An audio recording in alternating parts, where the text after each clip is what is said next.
Welcome to your Introduction to Academic Advising. My name is Jen Klump, and I am the Director of Student Success and Recruitment in the College of Health Sciences. We have created this video to help you get ready for your first advising week at Marquette. You are required to meet with your academic advisor at least once per semester. Mandatory advising meetings happen right after midterms.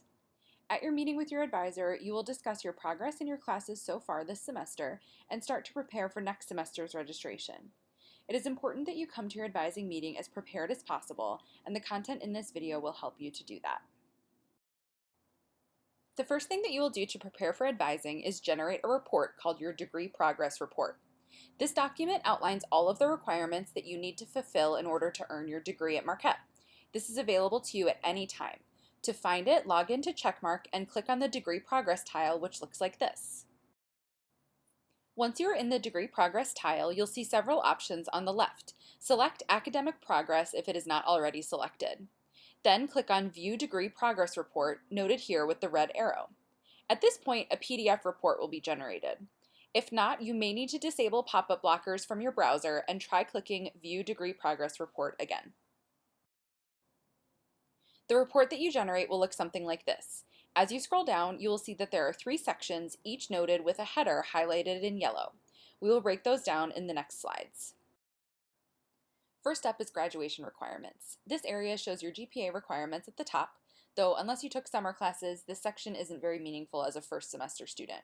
As you move along in your time at Marquette, though, keep an eye on these GPAs to ensure that you are in good academic standing. Below that, you will see credit requirements in a few categories, and I'll explain those in more detail later. Next is the largest section, core, college curriculum, and major or minor requirements. This is a summary of all of the requirements that you have to complete based on your current degree plan. This includes your major, any honors program requirements, and any additional majors or minors you may have. If there are any specific exceptions to university requirements based on your major, they're also noted here. The last yellow header you will see is your course history. This will list all of the credits that you have currently earned, including AP, IB, CLEP, transfer, and Marquette credits. Once midterm grades are posted for this semester, your midterm grades will be listed here for your current coursework. It's important that you download a copy that includes midterm grades before you meet with your academic advisor.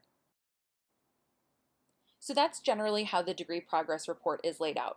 Let's now go through the steps that you should take prior to your advising meeting. Before we dive in, just a reminder that completion of your degree requirements for graduation is your responsibility. Advisors are there to give you advice about classes to take and strategies to proceed, but ultimately it's up to you to ask questions about things that are unclear and ensure that you are charting a course to timely degree completion. This includes ensuring that your degree progress report is up to date before your advising appointment each semester. Much like a regular checkup with a healthcare provider, this helps ensure that you are on track and can catch issues before they have a significant impact. Your first step should always be to check your expected graduation term, or EGT. This is the term in which you plan to finish all your degree requirements, not necessarily the term in which you plan to walk in graduation.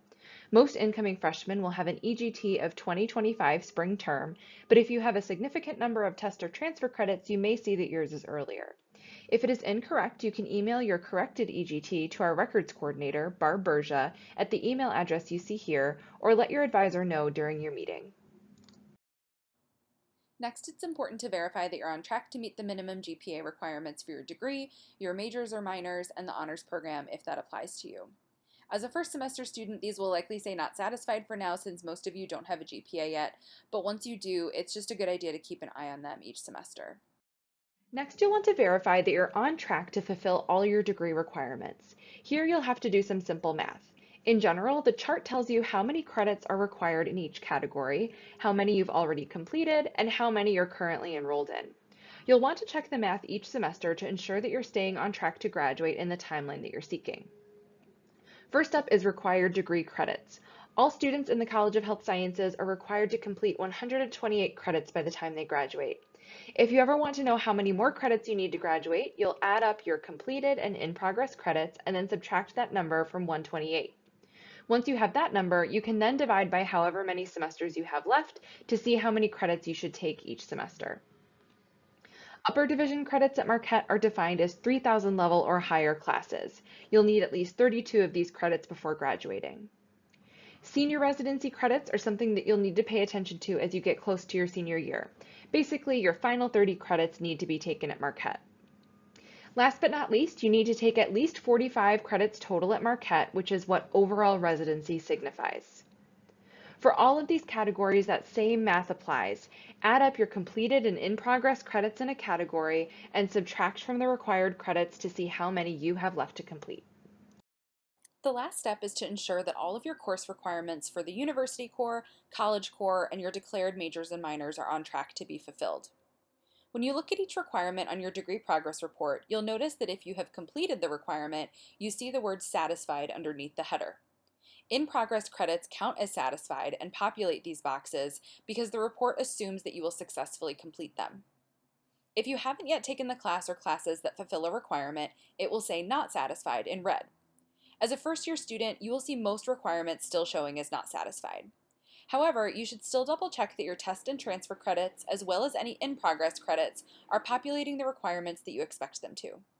Over time, your goal will be to ensure that all of the requirements are listed as satisfied in your degree progress report. It's important to note that for major and minor requirements, you must earn a minimum grade set by your department in order for the class to fulfill that requirement. This may be noted on your degree progress report, but the information is also always available in the undergraduate bulletin for your major or minor. You'll notice that many requirements already have courses pre-populated in their boxes, even if you haven't yet taken those courses. For instance, the foundational requirements of Phil 1001, Theo 1001, and Core 1929 are the same for all non-honors students, so they're already populated into your degree progress report. Sometimes, though, you may have some choices as to which class to take to fulfill a requirement. If there are multiple options to fulfill a requirement, you can easily access a list of them by scrolling down to the end of the degree progress report. You'll see a section entitled Requirement Not Satisfied. Here is an example for the MCC requirement ESSV1. You'll see that you have many choices from which to choose. Once you take one of these classes, it will populate the ESSV1 box on your degree progress report and show as satisfied. The last steps to prepare for your advising appointment are to do some exploration and take some notes. You should come to your advising meeting with a list of potential classes that you would like to take in the following semester and be ready to discuss this with your advisor. There are a few ways you can do this. As shown in the last slide, you can use the degree progress report to identify the different options that you have for your course requirements. However, you don't just have to take required classes. All of our majors also have room for electives to get you to the total credit number of 128. To look at typical plans for a student in your major by semester, you can go to the undergraduate bulletin. There you'll find suggested semester by semester plans. Please note that this info is a suggested path. Some science or major requirements do have to be taken in the order displayed, but many MCC, Cognate, and elective courses can be moved around.